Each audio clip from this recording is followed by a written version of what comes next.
Thank you guys so much for tuning in. This is episode 31 of Coaching Connections. On today's episode, we have Coach Dominique Richardson of West OSO High School and Coach Matthew Sandoval of Hayes High School. I had a phenomenal conversation with these two guys. I had a lot of fun. I hope you enjoyed this episode just as much as I did. This is episode 31, Coach Richardson, Coach Sandoval. Let's get after it. How we doing, Coach? All right, man. Thanks for having me. Yes, sir. What's up, Dom? What's up, man? How you doing? I'm good. I'm good. Coach, how you doing? I'm good. How are you, Coach? I'm good. Congrats on the job. Oh, thank you. Yeah, I'm still trying to get used to everything down here. I'm back in the humid weather, not no cold, windy weather like I was in New Mexico. So I gotta get back to used to it. Yeah, I just wanted to put it out there that Coach Sandoval, you commented on one of my posts not long ago about my hair being short. So I just let it go. I just took the razor and I said, I'm going to get rid of it. So my wife's trying to get me to do that. I'm holding on, man. I'll let go. I see that. I'm not going to lie to you. I lost a bet with my team last year. I told if they went undefeated and they beat everybody by an average of 20 or more, I'll shave it off at school, and I did it. So I just been bald ever since. Yeah. Well, now the question is, how often do you got to do it? Oh man, it varies. Sometimes I'll get up, I'll do it like every other day. Sometimes I let it grow out like a week. Yeah. I know when school starts, just so I know how these kids are. I'm gonna shave it every day because I don't feel like hearing their mouth. It's funny, the less hair, the more and more we cut it, the more grooming time we have to spend on it. So. Yeah, right. Yeah. I've done it like 3 times already, and I saw this little skull shaver thing. I guess they sell this thing. I guess they say you can do it in a minute and a half or whatever, and I'm thinking about it because I don't want to spend too much time on that. I know. A minute and a half sounds a little quick. Yeah. I got sensitive skin, man. You got it rolling. That's good, man. I've been enjoying them. I've watched. Yeah, I'm pretty much caught up on all of them. It's been fun listening to the conversations and different aspects from the coaches. So I appreciate it. Well, coaches, first off, I just want to say thank you again for taking time to sit down and talk about life and talk about hoops and everything else in between. So I appreciate you guys' time. Not a problem, man. Appreciate being here. So first, let's talk about this whole COVID situation. What have you guys been doing to stay busy? What have you been doing to keep yourself sane? And then what have you been doing to kind of prepare for all of the unknown things that are coming? Hopefully we get to have a season and everything. I've been exercising like crazy. It seems like I exercise 9 months out of the year, and then during basketball season, or 8 months, and then during basketball season, don't have time for it. So. But I've tried to almost do 2 days right now to kind of get back to some kind of reasonable weight. Yeah. But between that and so our county right now here in Hayes County, we can still do skills and like power camp and stuff. So we just kept on rolling through. So it's just kind of crazy that we can still do this, but like some schools can and some schools can't. We can't do it. Yeah. Yeah. I mean, so it's kind of wild, but. I mean, kind of hard if you can. It's kind of hard to tell the kids no. Yeah, for sure. And so it's like, so we took this week off, and then we're going to start back up next week, just to kind of give myself a little bit of a break because we were going since June 8th or whatever. And but just with all the check-in temperatures and all of that stuff, and it's just kind of weird to see what's gonna be the policy when we, if and when we are able to play. So I'm just kind of curious to see how that turns out. Yeah, all of Bexar County here is shut down until September 8th. That's the first day we can get back if they allow us. Yeah. Dom? Yeah, with us, well, I've been in 2 spots. So I was in New Mexico when it really hit. We finished our state tournament with no fans, and so we played that Friday. Drove back to Newcomb, New Mexico, and then in New Mexico, everything is locked down. So, on the reservation, we're on curfew. So, Monday through Sunday, you had to be home by 8 o'clock.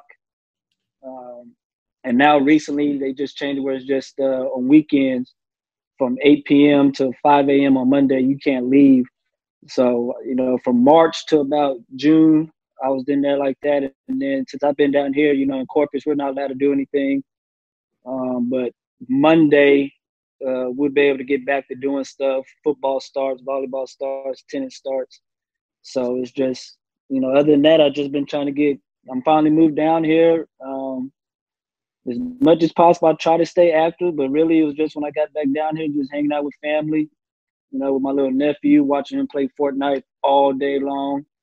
So, but other than that, I've just been enjoying. Oh man, I'm hoping he gets an esports scholarship. Like the kid is, I be sitting there watching. I'm just like, okay, all right, I guess you're pretty good at it. And he just plays it all day, and he enjoys it. And I just watch and I laugh because he's into it.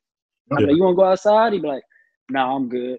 And he'll just stay on the Xbox all day, which is not bad. I mean, he's staying active, but it's been fun. I'm just glad to be around family. I enjoyed my time out there, but I'm a Texas boy at heart, so it was good to be back. How long were you gone? I've been out of San Antonio since 2012. Yeah. I was in Yuma, Arizona, coaching at Arizona Western Junior College for 2.5 years, and then I was in Newcomb, New Mexico from 2014 to 2016. Came back to San Antonio, coached at St. Mary's for a year, and then went back to Newcomb for these last 3. Mm-hmm. So that's good. That's good to have you back in Texas. But you're talking about you guys start Monday. It's interesting. Most of the schools in San Antonio are 5, 6A, but we do have some 4A, 3A classifications, and so a lot of the states able to start. But since they're in Bexar County, their hands are tied, and so it's caused a little right. And I've been hearing that there's some schools that are trying to find places to practice and play outside of Bexar County. Like they're trying to use other people's facilities, which I don't know how that's going to work, but that's what some schools are trying to do until, September 8th, because they're, 1A and 4A starts Monday and the first game's August 28th for football. So they're trying to find places to go and, get some practice time in. Hopefully they can play a game. But yeah, how it's looking, it's like nobody, in the area is going to be able to do anything.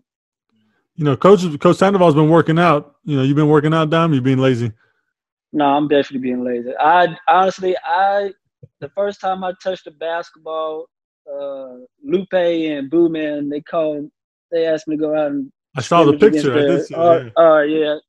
And I told Pootie and them 10 minutes total, and that's what I did. And that was the first time since March. Because usually I play in tournaments, New Mexico, they got a lot of men's tournament stuff because basketball is like life out there, which is great. But since this whole pandemic, that was my first time touching the ball, and it looked like it. It definitely did. My playing days are done. I don't even touch a basketball to play. Yeah. It's weird. Usually I play throughout the whole summer, tournaments, and like last year, like this weekend coming up, there's a big Vegas tournament that we usually go to, and I'm not gonna go. And I haven't played since March either. I had a nightmare the other day, and I call it a nightmare because I woke up, but I was hooping. I remember getting a rebound. I came down, I pulled up from like 30, and then all of a sudden I woke up and I wasn't playing ball no more, and it was like a nightmare because it was done. But I've been trying to work out. Usually around this time, we'll get a text message talking about, hey, we're going to open the gym up at McCullum. Yep. But, with everything going on, you can't go up there and get a run in. So. Nope. It's been good, though, like to change it up, because like you said, Coach, your playing days are over. So I'm trying to, like, hold on to them as long as I can because I know some point it's going to be done, right? I'll be 40 in a few years. And so just try to enjoy while I can. But this summer's been good for me to, like refocus and rebalance the way I'm working out and get my body right and taking care of my body and not banging it up so much on the court, So I've dropped like 30 pounds the last 2 months. I can tell you slimmed out a lot. Your face is slimmed out. Appreciate it. And part of that's the bald head, and I shaved the head too. Well, but it's funny you say that because like I think one of the things I was talking to my buddy about was more than anything. And I just feel re-energized, like, because, usually we don't get a mental break like this. You just, like it's uncommon. So we've had like 5. By the time it's all said and done, we'll have like almost 6 months of just time to get organized, with our lives, and Yep. things come back down to normal. And so I feel revitalized in that sense. And but for sure, the health side of things, and just trying to get things back on track. And I try to, we get emails. I'm sure all y'all get emails. We get a play of the day, and we see things on Twitter. Yeah. So I think this is the first time that I've actually spent like, hey, I like that play. Yeah. Hey, I don't, just plays in general. I just kind of like seeing the newer things out there, because you get kind of lost in the shuffle once you start being a head coach. Mm-hmm. You rely a lot more on your assistant coaches to give you that kind of input, at least in my experience. But Yeah. I mean, I don't know how y'all. Yeah, well, my assistant coach, he just got a head coaching job, so I just got a new one. But like, I'm looking at our thread with my former assistant, and it's nothing but just plays and said, "Hey, check this out." And I said, "Look, man, I know you're gone, and I know you got your own head coaching job somewhere else now, but this is still part of your job. You're gonna have to keep sending me." Yeah, that's for sure. Let's that talk. was one thing. Go ahead, Dom. Yeah, that was one thing when I got out down here, man. I just, met my assistant coaches, and they're just, you can just tell they're just like a sponge. They just want to learn, and ask them about my style and how, and it's kind of similar to what the coach was before me, how he ran. So made them more comfortable about that. But yeah, I mean, I'm on YouTube, and just like you said, I finally got back on Twitter. I made me a Twitter, made West OSO basketball Twitter. So I'm on there pretty much every other hour, seeing sets, and Yeah. I still got my Synergy password from St. Mary's, so I'll be on there watching college games like no other, trying to get stuff. So It's Twitter's been helpful. I mean, because since I've started this, I've connected with even more coaches, and they're sharing all kinds of stuff. So you're seeing sets and plays and different ideas. That some work for your personnel and some don't. But you just throw them in your toolbox, and if you ever need to come back to them. But even like yesterday, I was able to sit on a Zoom meeting, Q&A with Gino Ariyama. Right? I mean, that was pretty awesome. And he gave a lot of good insight. It was nothing about X's and O's, just, operations and how to carry yourself and just keys for leadership. And, but like things like that, I've learned so much during this pandemic, because we don't get a whole lot of time to sit there and really sit in front of our computer and learn like that. So I think a lot of people have taken full advantage of this opportunity. Let's talk about your childhood. Where did you guys grow up? What was your childhood like? Did you have any strong influences in your life that kind of helped guide you along this path towards, wanting to be a coach or a teacher? Well, I mean, I pretty much grew up in San Antonio. My dad was military. Funny thing is, I lived in the McCullum School District when I first moved to San Antonio. My dad was in Lackland Station. I was younger, and then went to Del Rio. I was a soccer player, playing on little travel teams. We came up to San Antonio a lot. That was the only thing I could play, because down there in Del Rio on the base, you couldn't play basketball till you're like 10. So I had to wait a couple years. But by that time, I was up here in San Antonio by the second grade.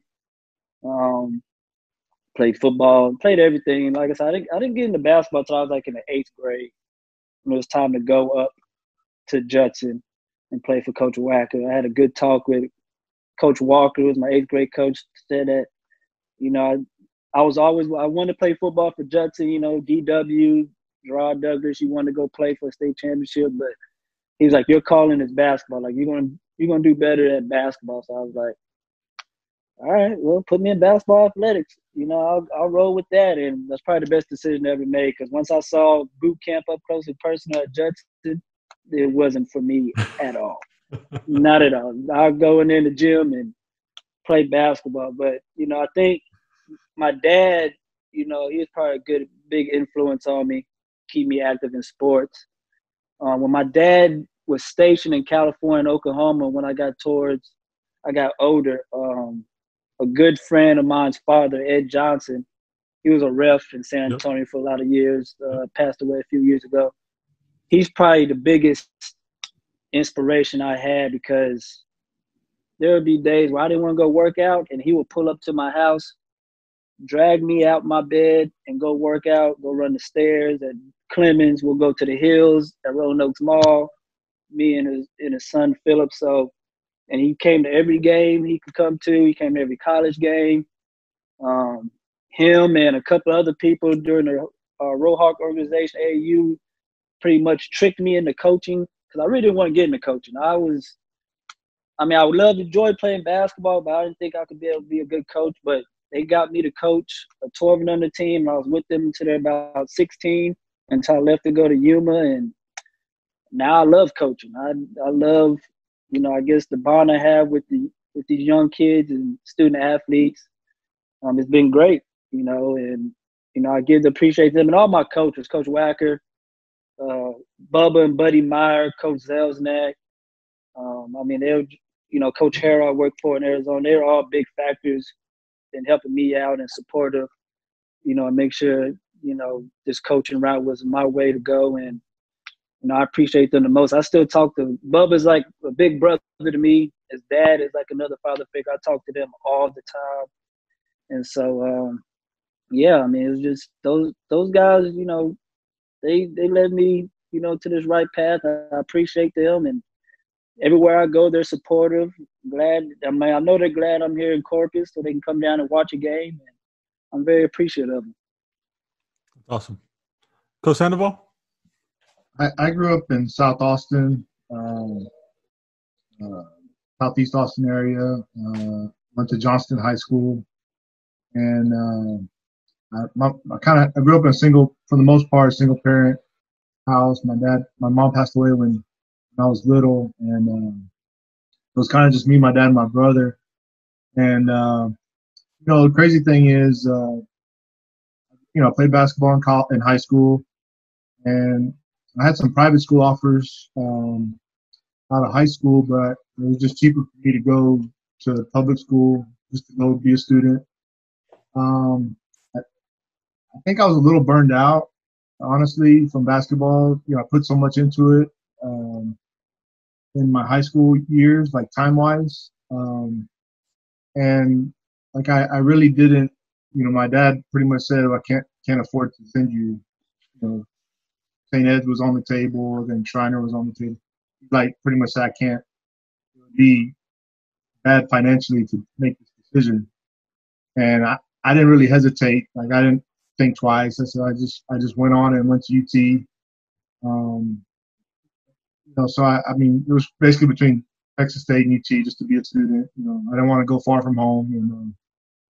And I think, but looking back, just influence-wise, just my dad going through everything that he did with my mom passing away, and I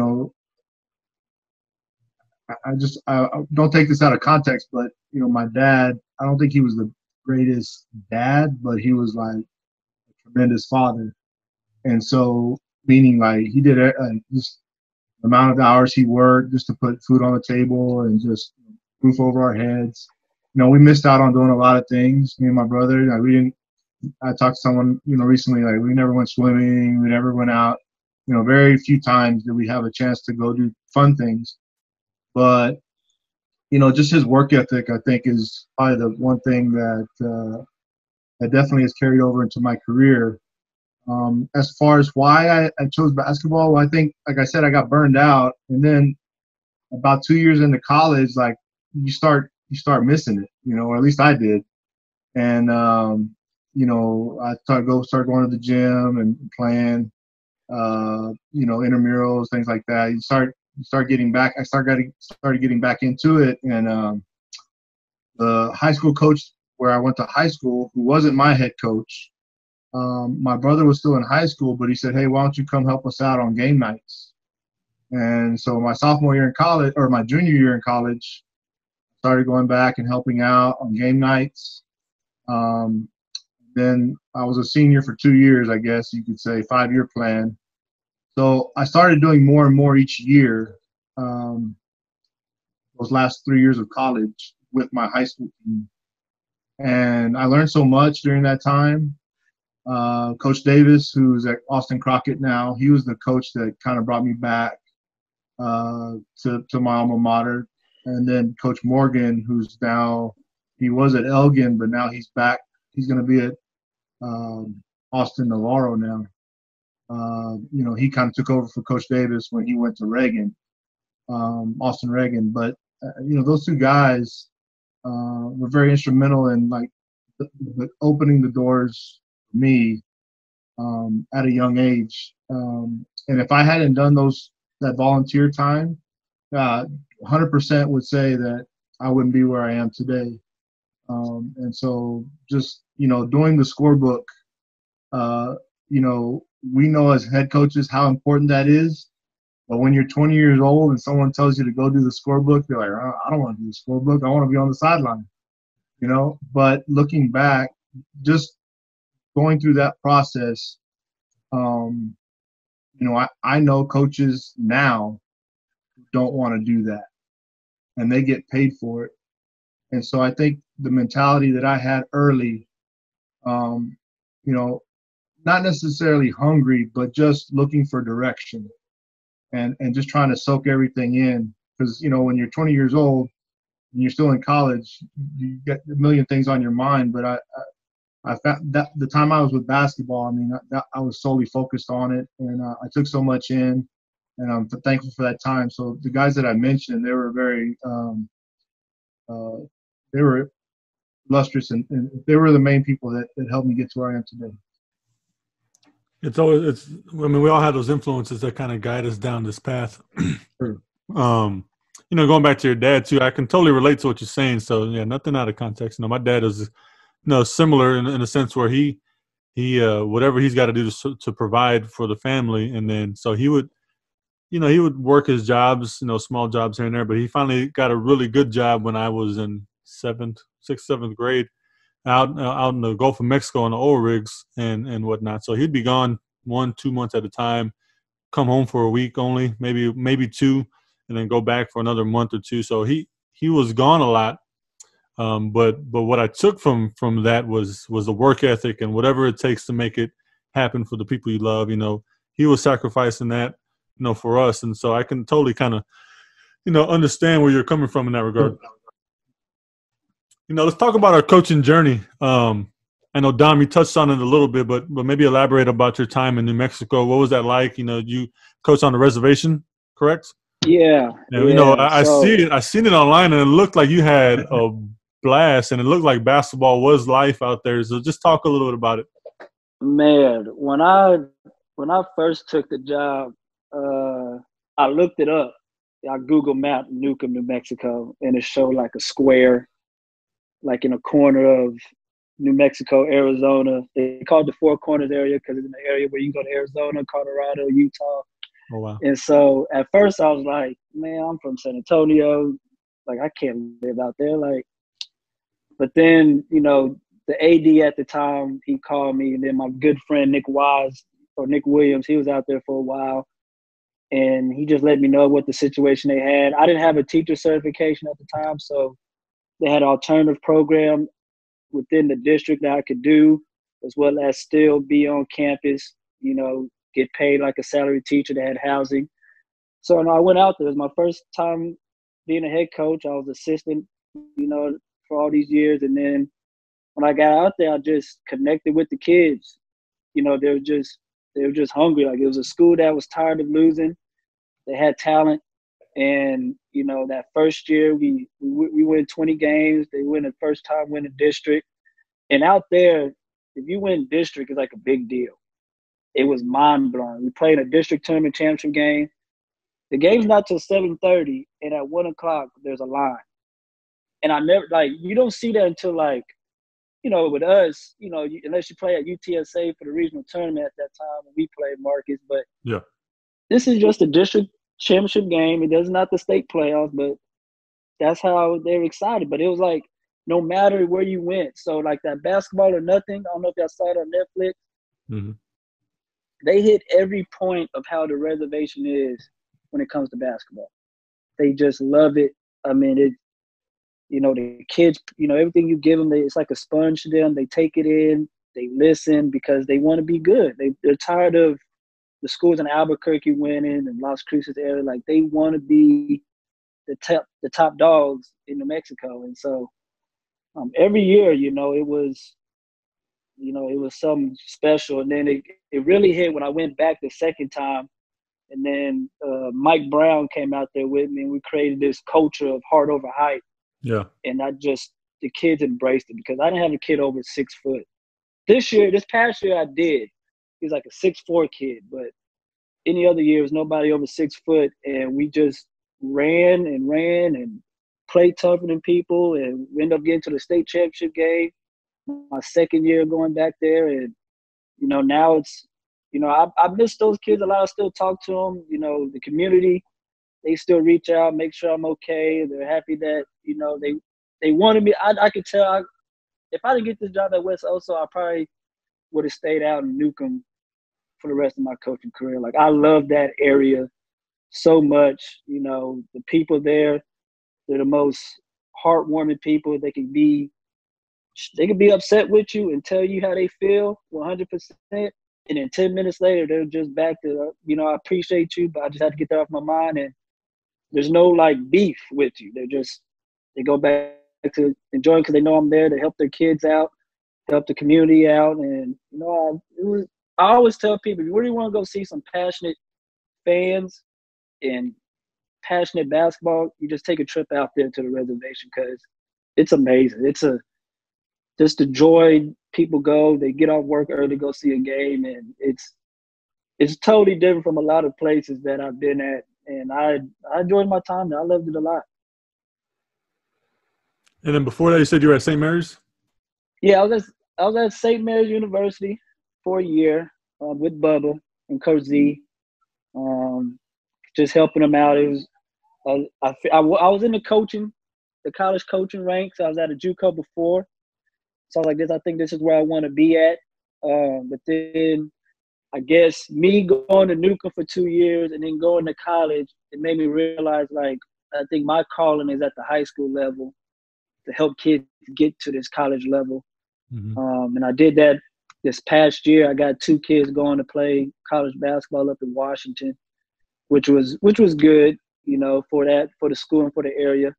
But, I love St. Mary's. It was weird being on the sideline than playing because I'll catch myself want to get out there and practice with them if they're messing up on a play or an offense that I've been running at St. Mary's since 2004, and I could still go out there and run it. But it was a little different, but I enjoyed it. But I just knew that high school was my calling.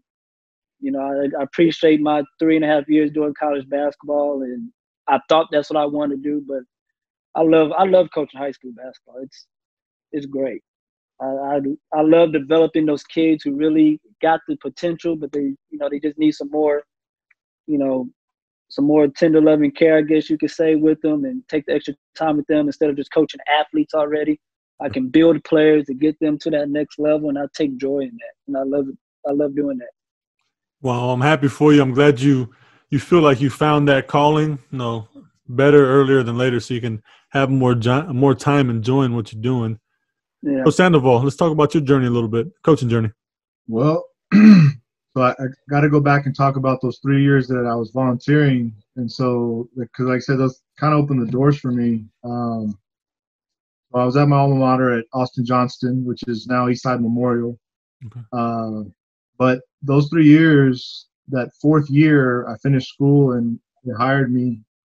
And, they had that same athletic director for that. The 3 years that I volunteered, the AD was Jose Martinez.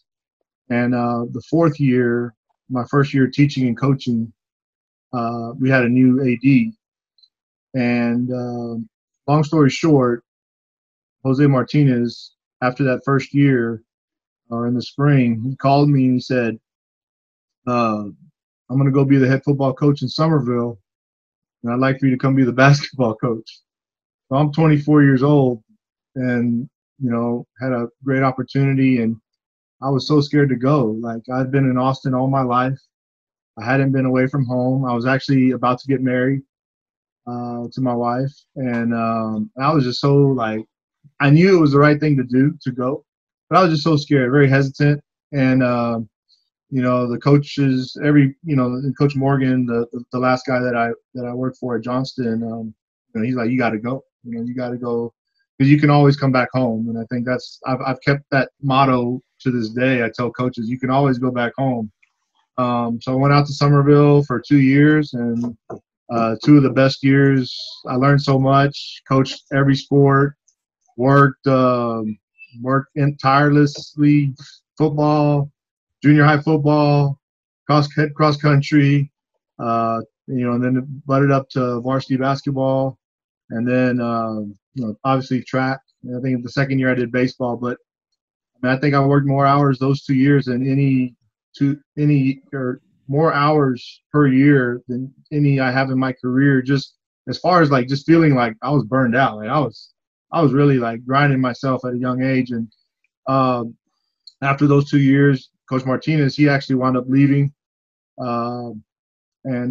had some success at Somerville. Went to the regional quarterfinals, lost to Cole when they had, I don't know if you remember Shock Cameron and fake Shaw Cameron, I believe his last name was. And then they had another shooter there, but they wound up going to state that year. But from there, I actually came back to Austin Lanier, which is now Navarro. And I was head coach there for 3 years. I'd be reluctant to say, but it's who and I wound up meeting the principal there when I was volunteering, or actually my first year teaching at Johnston. Principal at Lanier talked to me, and I just happened to give him a call because I heard they had an opening, and rest happened from there. But I think I was at Lanier 3 years, and that was a tough job, the inner city job in Austin. And I was from the inner city myself, but I think that I was 26, 27 years old when I got that job. And I don't like saying nobody's ever 100% ready for any job. Mm-hmm. Nobody. Yeah. But I think my youth really, and my inexperience, it wasn't a basketball issue. It was more of just dealing with kids that needed to act right, a little bit more so than, they needed basketball, but they needed the discipline. And at 26 years old, I don't think I was equipped experience-wise to handle that as best I could. And, after 3 years, I got let go. And so, it was tough. I think, because I put a lot into that job.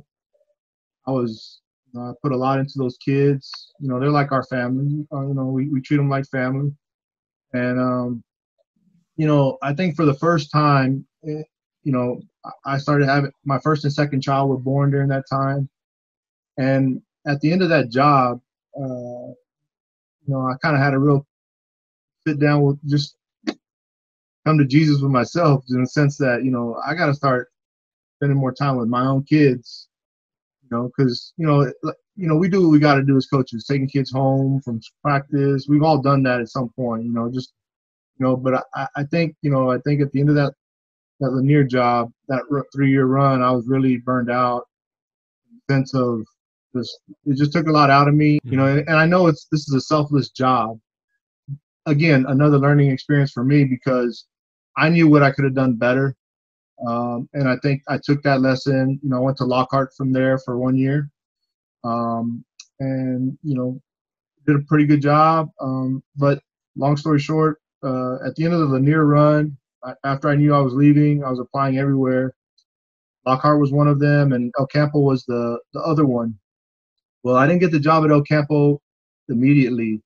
I got the Lockhart job, but that next spring, El Campo called me back and said, the guy we hired didn't work out, but we'd like for you to come back out here. And I knew it was the better situation. Like, even though I knew I'd be doing football, and it's a football town, I knew it was going to be the better job for me long term. And I'm glad I did, because I learned so much out there. great coaching staff, great community. They treated me great. Kids, extremely hard workers. Somerville, all the places kids worked hard in their own right, but it's just different. It's a little bit different every place you go. And I was in El Campo for 5 years. The football town, basketball is not high on the list, but we made it as high on the list as we possibly could. We made the playoffs the last 2 years I was there. And, but just learned so much from the coaching staff, just about program management. The discipline. I think part of what I was lacking was built into their entire athletic program, and it was really a great learning tool for me about how to have the checks and balances in place for your program. It's built in, and I think, obviously it takes time to do that, but once you get your program to that level, then it's either sink or swim for the kids, because they're either on board or they're not. When you got 9 guys doing the exact same thing and you want to be the guy that's, I'm not doing that. Oh, well, get on down the road then, And so, and I took that mentality here to Hayes. I got to the point where I had the opportunity to come back home and close enough to Austin, and this is going to be my 5th year. And I took the things I learned from El Campo and have implemented them here at Hayes from a program management. And, this past year we made the playoffs. We've gotten a little bit better each year. We finally knocked that door down. And like I said, I just think that every step along the way, I've learned something, and I'm grateful for it. And, I've always said to my wife, now that we're back, this is my last job. I don't think she believes me, but I really believe that, whether it lasts 1 year or 20 years, my kids are in school. All my kids are in school. It's your priorities change a little bit, and we'll see what happens. Right? No, it's good. You sound like you've taken positives out of some situations that have been tough, and you've applied them to where you're at now. So everybody's got a different journey. So I like doing what I'm doing, because I talked to so many coaches, and everybody's journey looks totally different. But at the end of the day, they've all learned through the experiences, whether they're good or bad, and it's the same thing we tell our kids, right? Like in our program, right? How do you adapt and learn from those situations? So it's awesome to hear, Coach. Yep. Well, like I said, I just want to add that I think that sharing athletes, we don't like to do it as basketball. It's just I'm not gonna just we don't like to do it. I don't think anybody likes to do it. But I will say that being some of my closer friends kind of make fun of me, because they say, "Well, you've been around more places than anybody I know." I'm like, "Yeah, I guess so." But one thing I will say though is, it's always good to have a good mix of kids, as far as like multi-sport athletes and one sport athletes, because they bring just a different dynamic to the table. And I think that I've done, one of my strengths, I feel, is that I just do a good job managing that when they come over from football or cross country or whatever. I try not to rush it, and I think that early in my career, hey man, let's go. Let's get on the court, practice. First game, oh, you're starting. But now it's like, it's okay to play the waiting game a little bit, not too much, but just to be patient and see kids battle it out a little bit. And I think that's another thing that I learned. That's a good perspective for sure. Well, you see last night the NBA is back. Game 1 officially. What are your thoughts on that? You guys excited to see some basketball on TV finally? Oh yeah, I loved the games last night. Both of them were good, and you just see a different energy with those guys playing. I think they were excited as well to actually games meaning something now. And the one thing I will say, we're laughing about it because Mike is down here with his family, and his wife was like, well, at least Rudy Gobert made the first basket of the restart since he ended it. So, which was true, but it's fitting. Yeah, I enjoyed it. I enjoyed them a lot. I'm looking forward to the games today that come on TV, and the bubble, I'm glad it's working. You know, Yeah. at first I was a little skeptical about it, but once that basketball tournament showed that, you know, as long as the players stay in the area they're supposed to stay in and do what they're supposed to do, you know, we'll be able to do sports. You know, hopefully that can, you know, cross over for these high school athletes and our athletes to, you know, when they're in season, make sure you're staying safe, staying home.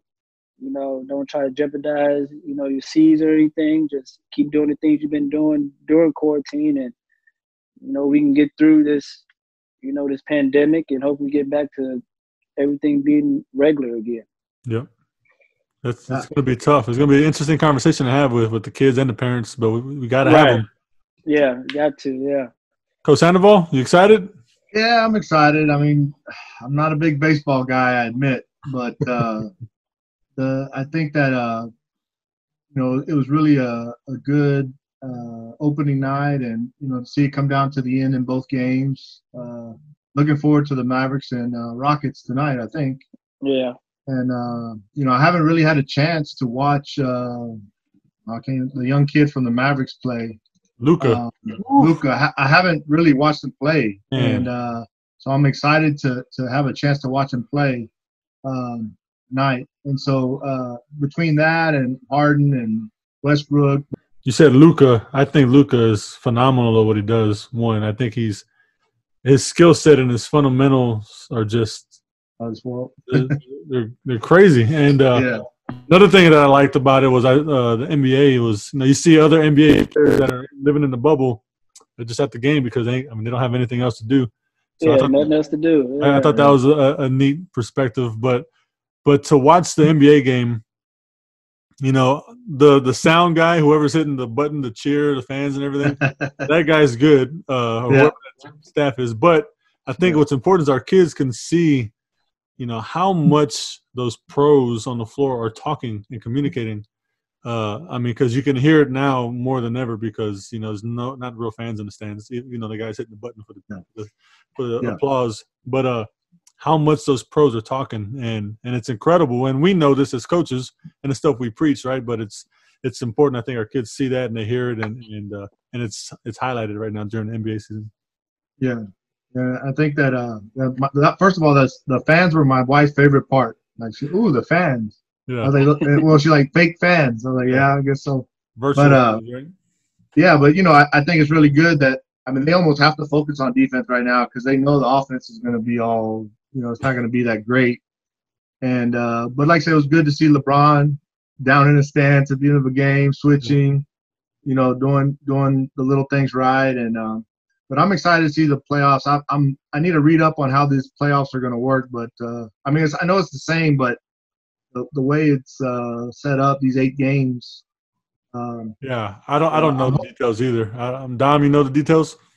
I mean, I know everybody keep, of course, their record, what they had before everything happened. And these 8 games they're playing is like the seeding games for the most part. But it's really interesting, they added with that, the 8th seed has to be up 4 games on the 9th seed.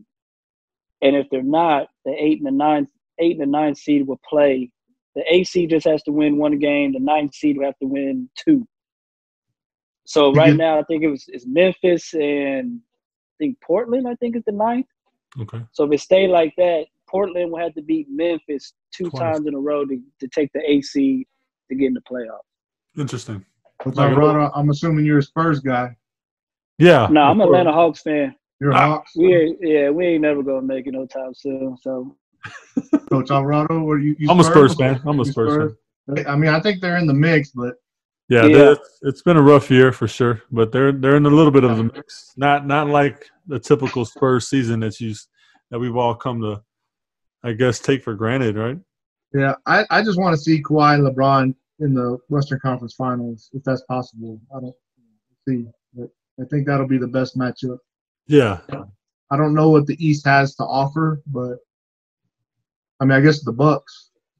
I mean, right now it's the Bucks, but you know, you never know. People were saying last year, yeah.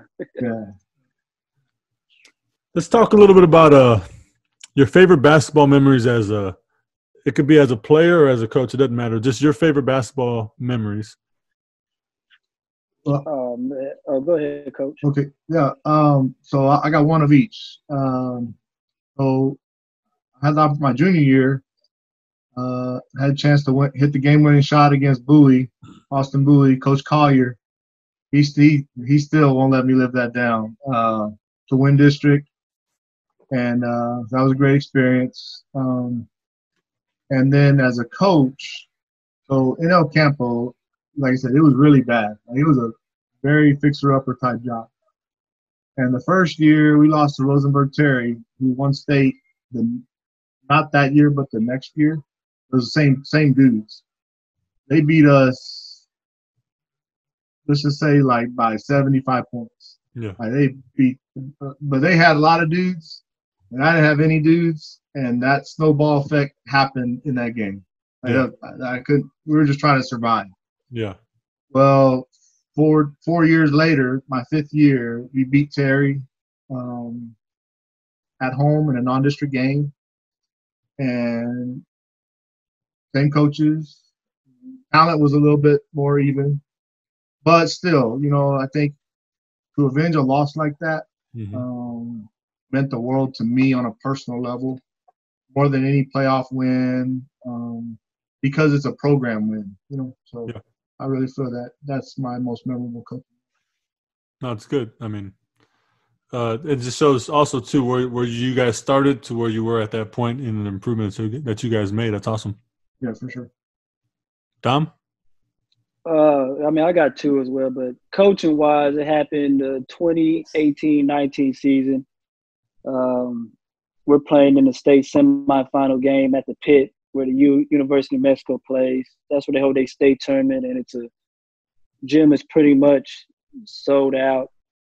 Pretty much everybody on the reservation came out there. We're down 9 with 2 minutes left, and we crawled back in the game to tie it. And I pulled what everybody likes to call the whacker stall and passed the ball around for about the last minute. And we got a backdoor cut and hit a layup to win the game and go to the state championship game. And that was like the furthest, the school's ever been. So it was exciting. Those kids, see how happy they were. I cried like a little punk on the court. But it was just because I never got, and I tell them all the time, like, I never got to the state tournament as a player. I was only there to watch in street clothes when, Leonard Brown, we call him Pootie, played against TJ Ford, and I'm watching him just go at TJ Ford the whole game. And that was my closest to playing in the state tournament. And then I coached, and we get to a state championship game with a little school from the Navajo Reservation. It was just, I'd never forget. I still watch those last 2 minutes of that game at least twice a day, just because just seeing how hard they played. And I know for a fact that my kids don't play hard this year, I'll just put that 2 minutes on and be like, this is how y'all need to play. Yeah. And these kids are 5'5", and y'all are 5'10" and taller. Yeah. But as a player, I enjoy, and I talk about it all the time, I enjoyed the era when I was in high school from 2000 to 2004. My high school career and then AAU season, just when playing, every tournament you're playing against somebody. Yep. And especially at that time, and I know Marcus, you can vouch, just we took pride of playing each other in San Antonio. Mm-hmm. If we knew, the Blue Devils, the kid from South San, were going to be in the tournament. Chris Ross and the Rattlers, you had Platinum. You had so many different teams that you just knew you're going to play against some guys, and you didn't have to go. How they doing it now, which is fine. Like I coach a team, went everywhere, but you want to take pride of beating people. Yeah. In San Antonio and playing against talent all the time, and I know with the pandemic, I know a lot of local tournaments have been good, so a lot of these local teams are playing against each other again, which has been good. But like back then, it was just like, yeah, we're gonna go out of town, but we heard these teams are playing in San Antonio. All right, we're gonna go too. Well, even that, and it made it fun. Yeah. But even like just going to like, I'm going to take my South Side guys and we're going to go to your park where you're playing. Right. And exactly. we're going to play it. And then somebody else is going to come to our neighborhood.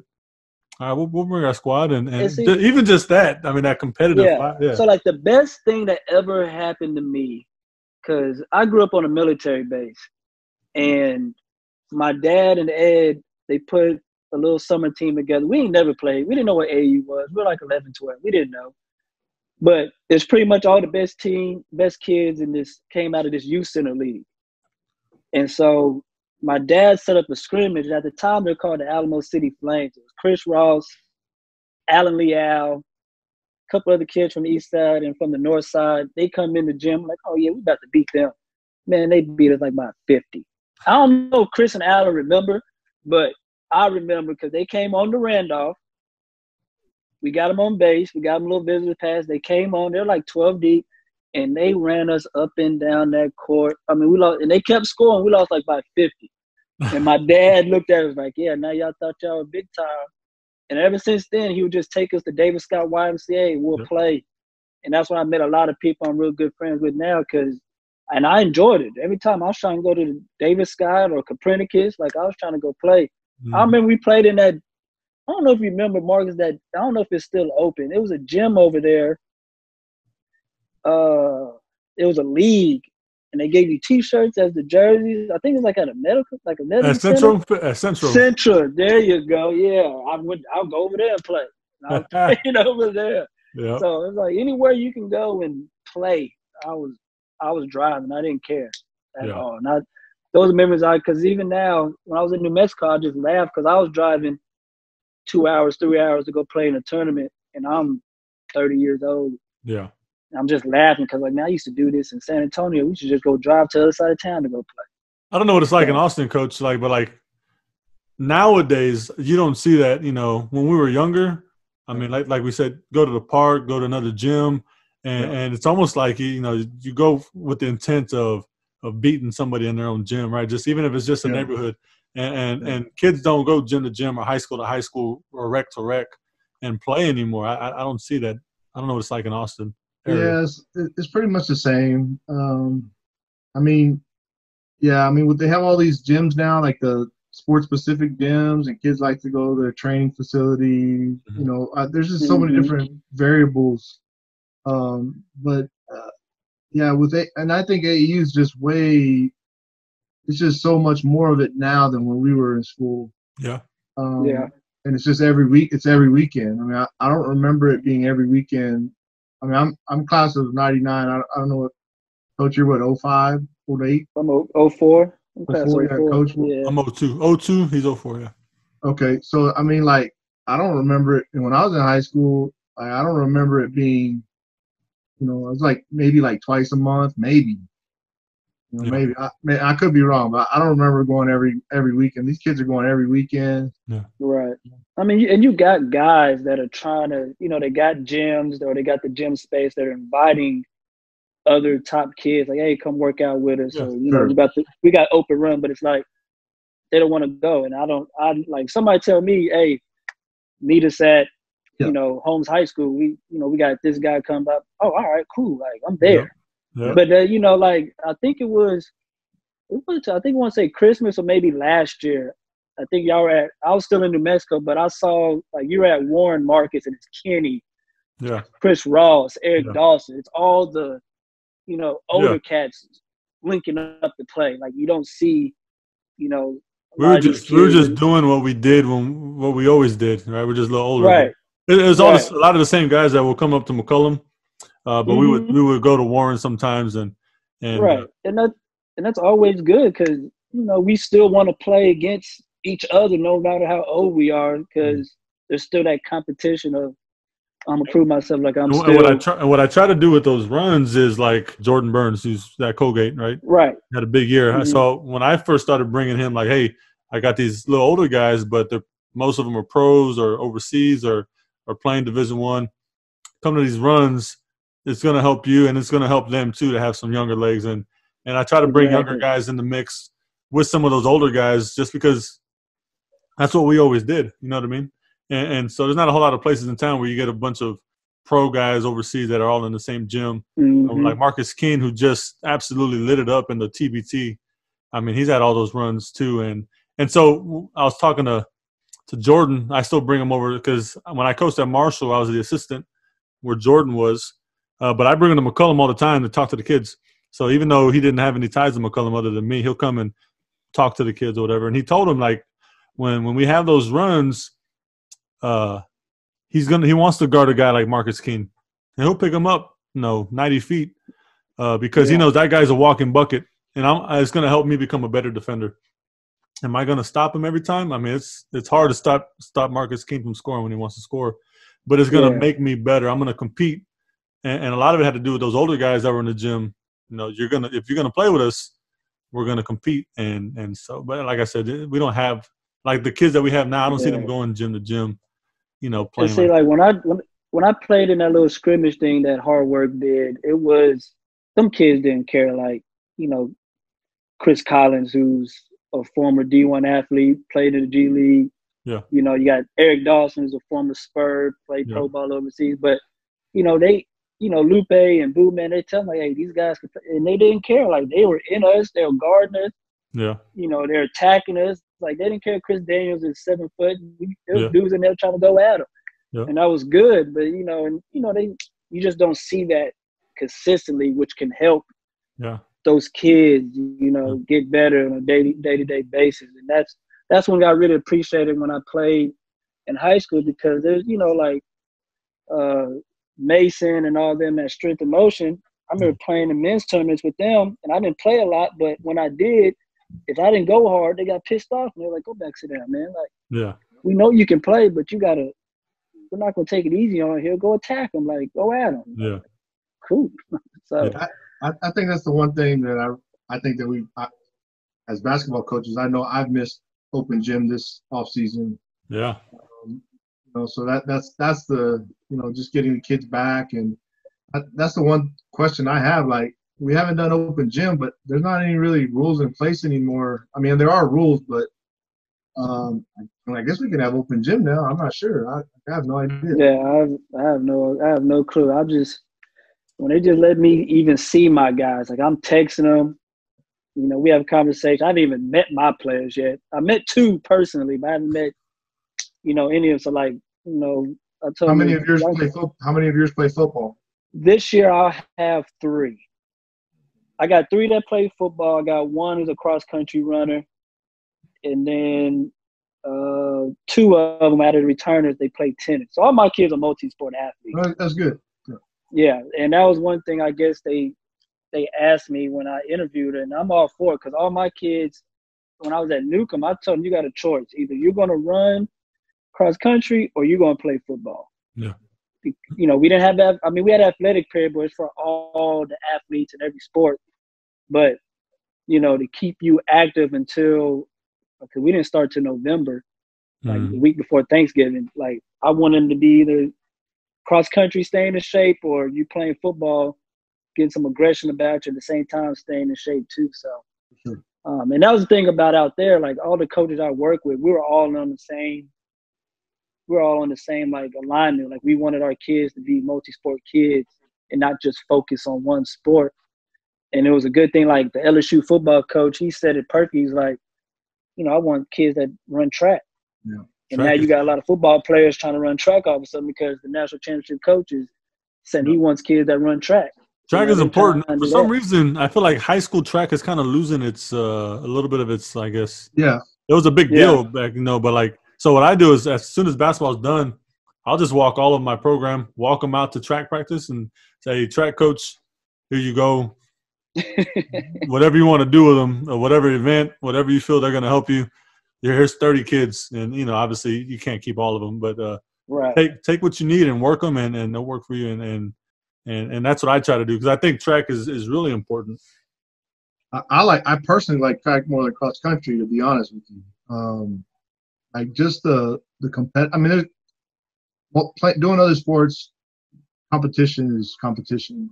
So I'm an advocate for that. But track, you get on like the 400, the hurdles, and you gotta be a man. It's just you. Yeah, it's just you. Yeah, and a lot of kids shy away from that, and I really try to push kids to do that, or at least try. And they may get cut or whatever, but you gotta. Some of those events take a lot of heart and just want to, and kids just they don't want to, and so we're trying to get them out of that bubble, out of that comfort zone, because we don't at Hayes we don't have a lot of AAU kids, and we have some, but it's not fluid, you know. Because we're a 6A with more of like a 5A, 4A mentality. We share a lot of kids. I got 9 football players in a 6A program. Wow. Yeah, that's unusually high. Yeah. That's probably the most I've ever had, but it's a 6A. Yeah. Yeah. So but that being said, I like track. Cross country's it's one of those things where I've done it before where you kind of make them do cross country, but you got to make them all do it. Like Coach said, you just got to do. You're doing this or this. With track, you know, like I just try to be a little bit more dynamic in the sense that, all right, what do you want to do? And okay, you don't want to do anything. You're gonna run track. So I got some that play tennis, some are in football, you know, some are in cross country. But I try to get them, and if they want to be a one sport guy, then I'm gonna go. And some of them do track as well, but you know, I really try to push them to track because they just don't want to compete. And I think that's the hardest thing as coaches that we face today, getting kids that collectively that want to compete, but it starts with the individual. No, makes sense. Yeah, I think the sharing is important, and like you said, track is a big deal. And for some reason, I just feel like I've seen, at least in our area, you know, it's not as popular as it used to be. Yeah, I agree with that. And so I try to help out those track coaches, and I'll walk the kids over and then let the track coaches do what they do. And why do you think that is? That it's lost its popularity? I'm not around the track enough to know. I mean, I guess a lot of them, they play a lot of summer ball, so they'd rather go do that. And I think I've heard that reason. Yeah, and like you said too, some of it could be it's a little difficult because you're kind of isolated and you're kind of put on the spotlight. Like an event like the 400, that's a man's race. That's a tough race, you know. Yeah. And I mean, so I've heard it told, right? No, Wendell Mulkey, my one of my old assistants, Dom. Oh gosh. But he yeah, he was. He's a character, right? No, but he won a state championship on the relay, right? The mile relay. So he ran that 400. Relay, yep. And he's the one that was like, that's a man's race, and he's like, we got to get some of these kids to run that because it's just he's the one that put that in my head, and ever since then it made sense. You know, it makes you better mentally, makes you a little tougher mentally, you know. And there's no hiding, there's no escaping. It's just you, and you go out and give it all you got. Yeah, and I think that go ahead, Coach. And that was piggyback on what you said earlier, Coach Sandoval, about AU tournaments going on every weekend, because there's a time where, you know, your best athletes who are playing summer basketball, they knew they had an off weekend, they're going to a track meet. Right. You know, a prime example is Jordan Clarkson. I mean, he was still playing summer basketball and he's running on his off weekends. He's still going to track practice on certain days of the week and going to run the 400 and 800 in a track meet.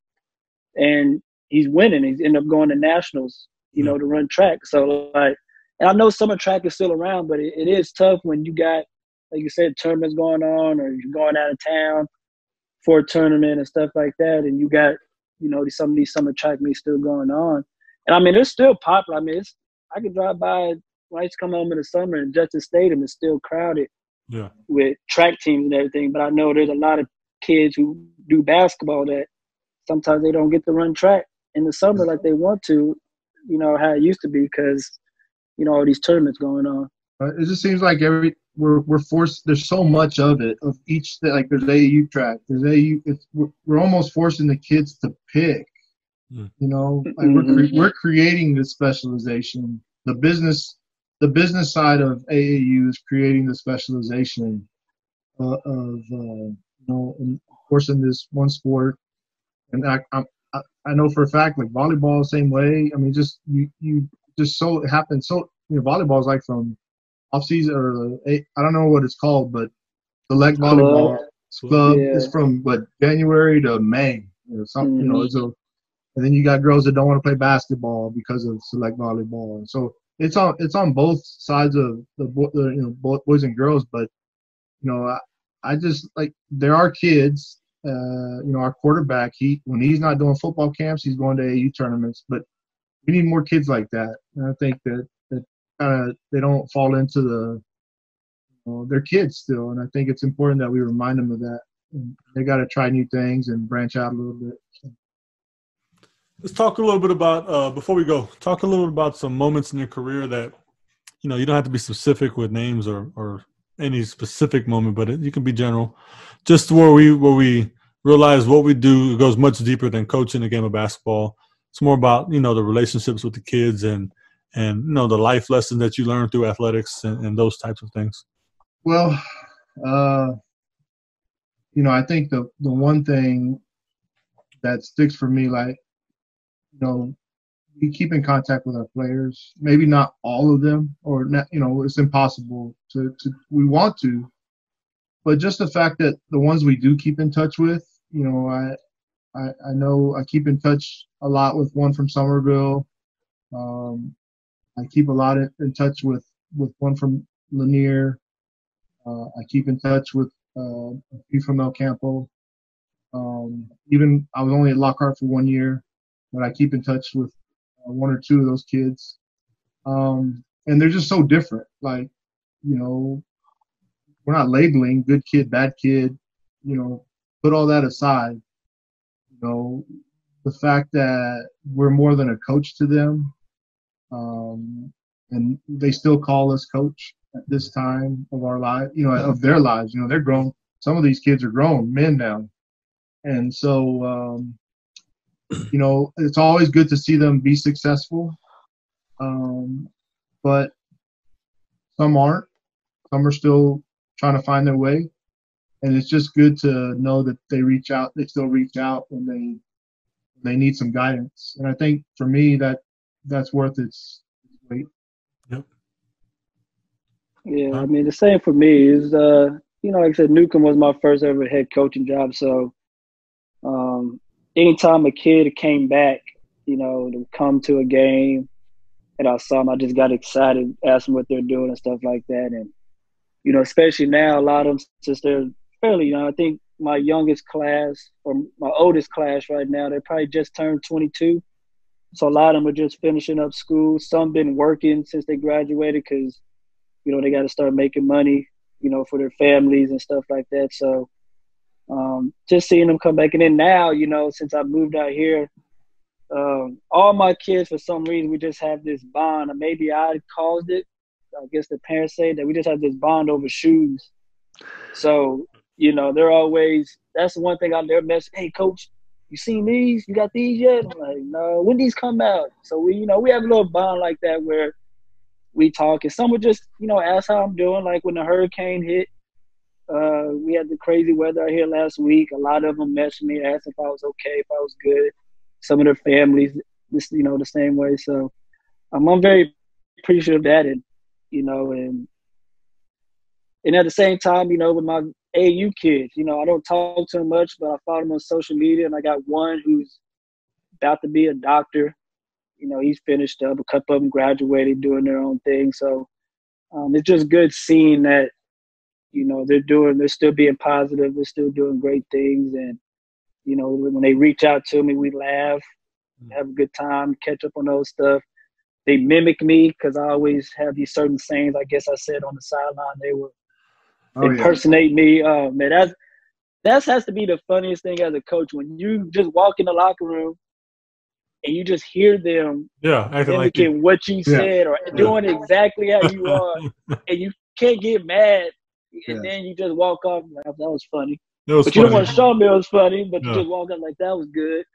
And so, and out in Newcomb, if I put a kid right, he can do me. There's one kid I know for sure. He can do me to the T, everything. If I get mad at a call, they miss a shot. If I get excited, he has everything I do down. And I'm like, that's funny. You're hilarious. And he does it every time he sees me. He'll just text me a quote like, go, there you go, go. I'm just like, all right, bye. Leave me alone. So, I remember one time there was a game. It was after a game. We had won, and I guess I left my sports coat in the locker room somewhere. So I walked out, make sure the gym was getting put away, came back in, and one of my point guards, he's a little guy, right? And I'm like 6'3", and he's like 5'6". So he's got my coat on, so it fits him like a dress, and he's on the board, pretending to I guess just mimic, man. It was just so funny because the sports coat, fit him like a dress, but it's fun, and you appreciate it, that you're paying attention. Yeah, so like this kid, I can tell you one that it still sticks. So I guess I had this thing of breaking markers. I keep a marker in my hand when I coach, and I guess I slammed it. I probably broke about 10 while I was out there, but it's all right. But one day he just comes, he's like, he's in a bad mood. I was like, what happened? He's like, I broke a marker. I was like, what'd you do that for? Oh, man, I bombed a test. I said, so why'd you break a marker? He's like, why you break a marker when you do something wrong? I was like, all right. Valid point, Dad. Yeah, you got me. Like, they're always paying attention. Always. So it's important what we do, do the right things. And exactly. But when they do it in those ways, it's funny. We have that alumni tournament, and so the kids that play for me end up playing in the tournament after they graduate. And so one guy, he's one of our best players that's come through the program. So he's playing in his first alumni tournament, and I'm sitting there watching him on the sidelines, watching the game, and he's pretending to coach, and he's got his hands on his hips, and he's up and down, and he's looking at me to make sure I'm looking at him, and he stomps his foot, and he says something that I don't remember what he was saying. It's just funny though, but I wouldn't trade those moments in for the world. I love watching those kids interact, and then we start laughing about it afterwards. Yeah, good stuff, good times. But that's essentially why I do this whole podcast series. Is what we do as coaches. We want to win games and the whole deal, but it's much more than that. And the relationships and the bonds you build with the kids, they last a lifetime, and it goes much deeper than coaching the sport itself. And so, just wanted to highlight those things. I think it's important that the general public doesn't get to see that side of us. They just see us on the sidelines, doing what we do, right? And so I think it's important to highlight this side of coaches in the profession. So I appreciate your guys' time. And I appreciate y'all stopping by to hang out and talk. And you guys make sure you stay safe and healthy out there. Appreciate it, Marcus. You have a good one. So if y'all need something on the way, let me know. Good. Thank you, guys. Yes, sir. Have a good day. Thank you.